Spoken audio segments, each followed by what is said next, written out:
गौतम और मीरा रेस्टोरेंट में बैठे होते हैं और आज का दिन उनके लिए बहुत खास था क्योंकि 2 साल की डेटिंग के बाद आज गौतम मीरा को शादी के लिए प्रपोज करने वाला था। लेकिन उसके मन में डर था क्योंकि जब उन्होंने 2 साल पहले रिलेशनशिप शुरू किया था तब मीरा ने साफ कहा था कि हम सिर्फ 2 साल तक एक दूसरे को समझेंगे, अगर सब ठीक रहा तो आगे बढ़ेंगे वरना अलग हो जाएंगे। यही सोचकर गौतम घबराया हुआ था कि कहीं मीरा उसके प्रपोजल को मना ना कर दे, लेकिन हिम्मत जुटाकर वह मीरा को बीच पर ले जाता है और घुटनों पर बैठकर उसे प्रपोज करता है और मीरा मुस्कुराते हुए हाँ कह देती है। लेकिन अगले ही दिन ऑफिस में गौतम बिल्कुल उदास बैठा होता है। उसका दोस्त विजय आता है और पूछता है कि जब मीरा ने प्रपोजल एक्सेप्ट कर लिया तो अब क्यों परेशान है। गौतम कहता है पिछले 2 साल से माँ मेरी शादी करवाने के लिए परेशान थी, मंदिर में पूजा करवाई, ज्योतिष को कुंडली दिखाई, लेकिन मैं हर बार शादी से इनकार कर देता था क्योंकि मीरा से प्यार करता था। अब सोच रहा हूँ माँ को ये कैसे बताऊं कि असल वजह क्या थी। विजय कहता है कि सच्चाई से बढ़कर कोई रास्ता नहीं, सही वक्त पर प्यार से सब बता देना।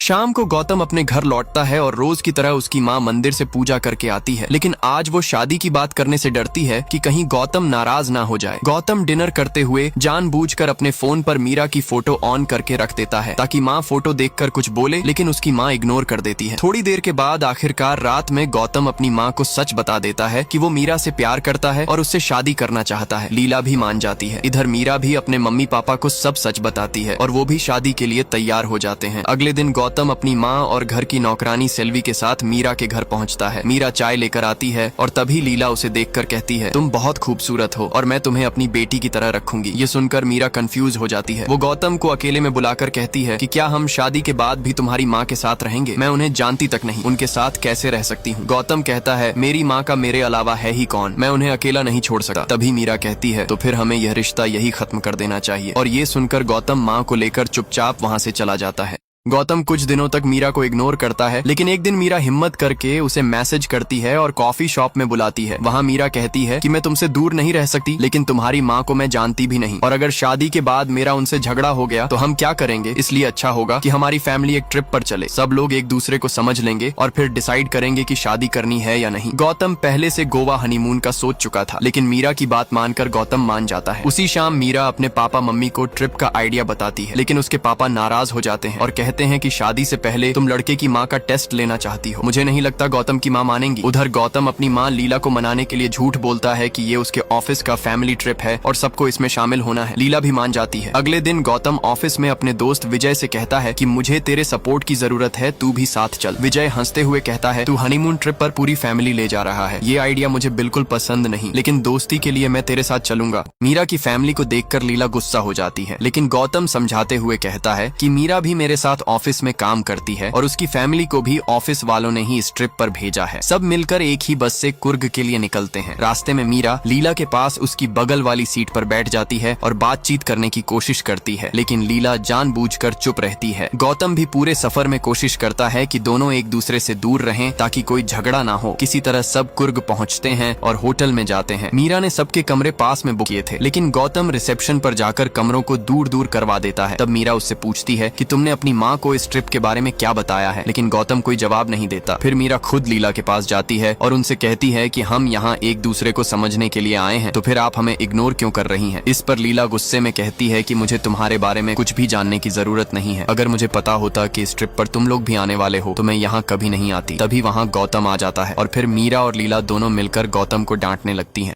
अगली सुबह गौतम ट्रिप कैंसिल करके सबको वापस ले जाने का फैसला करता है। वो 2 मिनी बस बुक करता है और दोनों फैमिली को अलग अलग बस में बैठाकर चेन्नई भेजने की तैयारी करता है। सब लोग बस में बैठ जाते हैं और आखिर में लीला और मीरा एक साथ आती हैं। तभी मीरा गौतम से कहती है कि तुम सब जहाँ जाना चाहो जा सकते हो, लेकिन हम दोनों घर कैसे आएंगी ये हम खुद देख लेंगे। दरअसल पिछली रात गौतम के नाराज होने के बाद लीला मीरा के पास गई थी और उसने कहा था कि मुझे पता नहीं था, तुमने सिर्फ मुझे समझने के लिए ये पूरा ट्रिप प्लान किया है। गौतम तुमसे बहुत प्यार करता है, इसलिए मैं तुम्हारे साथ हूँ। और तभी दोनों ने मिलकर फैसला किया कि इस ट्रिप को केवल हम दोनों कंटिन्यू करेंगे। सबके चले जाने के बाद दोनों ने एक गाड़ी किराए पर ली और सीधे गोवा निकल गई। इधर गौतम सबके साथ चेन्नई की तरफ जा रहा था, लेकिन माँ और गर्लफ्रेंड दोनों को पीछे छोड़ना उसके लिए आसान नहीं था। उसे उनकी बहुत फिक्र हो रही थी, इसलिए वह विजय के साथ वापस लौटता है ताकि लीला और मीरा को लेकर आ सके। लेकिन जब वो होटल पहुँचते हैं तो पता चलता है कि दोनों गोवा निकल चुकी हैं। अब गौतम और विजय भी तुरंत गोवा के लिए निकल पड़ते हैं।